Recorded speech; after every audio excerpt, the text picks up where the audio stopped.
My name is Isabel Casimiro. I'm one of the instructors here, probably the newest faculty member to the section of endocrinology this year.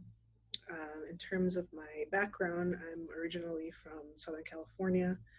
I went to college in Northern California and then the Bay Area, and then I went to New York to get my PhD at Einstein.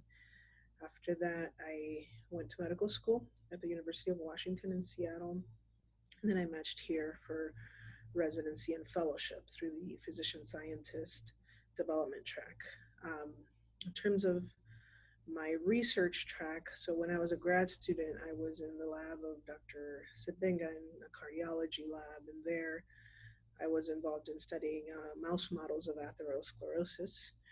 Um, and then when I matched here for residency and fellowship, um, I did a fast track of internal medicine, so that was 2 years, and then I was able to then start fellowship in endocrinology, and I did a 4 year fellowship because it includes a postdoc.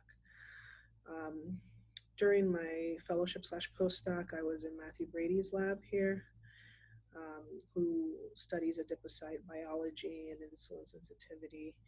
Um, in his lab, I was working in a more translational project. I was working with women undergoing bariatric surgery, specifically sleeve gastrectomy, and looking at inflammatory markers before and after weight loss.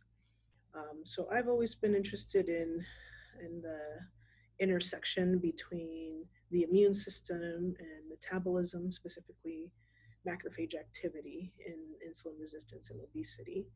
Um, so I'm also interested in learning more about macrophage activation states. So you may have heard of M1 versus M2 macrophage activation, um, but I'm interested in determining what are the surface markers that are expressed in the setting of metabolic disease, which is now more recently called metabolic activation of macrophages, or MME. So that's one of my interests. I also am interested in looking at the 1215 lipoxygenase in macrophage activity and its role in the promotion of obesity and insulin resistance. Um, so I will be looking at that specifically in macrophages using a conditional um, deletion model in mice.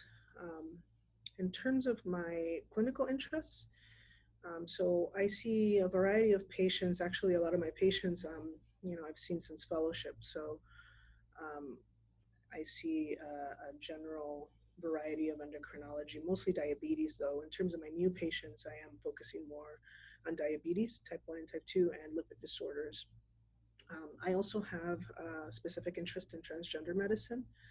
Um, and I'm a member of the Endocrine Society's specific interest group in transgender medicine, as well as a member of WPATH. And bringing more education about transgender medicine and patients that are non-binary is very important for me in terms of educating our faculty and our fellows here in the program. Um, I actually am also a member of a consortium that we just are starting here at the university that's multidisciplinary, um, with faculty from OB to GI, surgeons, peds, basically trying to get more resources for transgender and gender nonconforming patients in order for them to have a system for referrals and for services um, that they need. So thank you.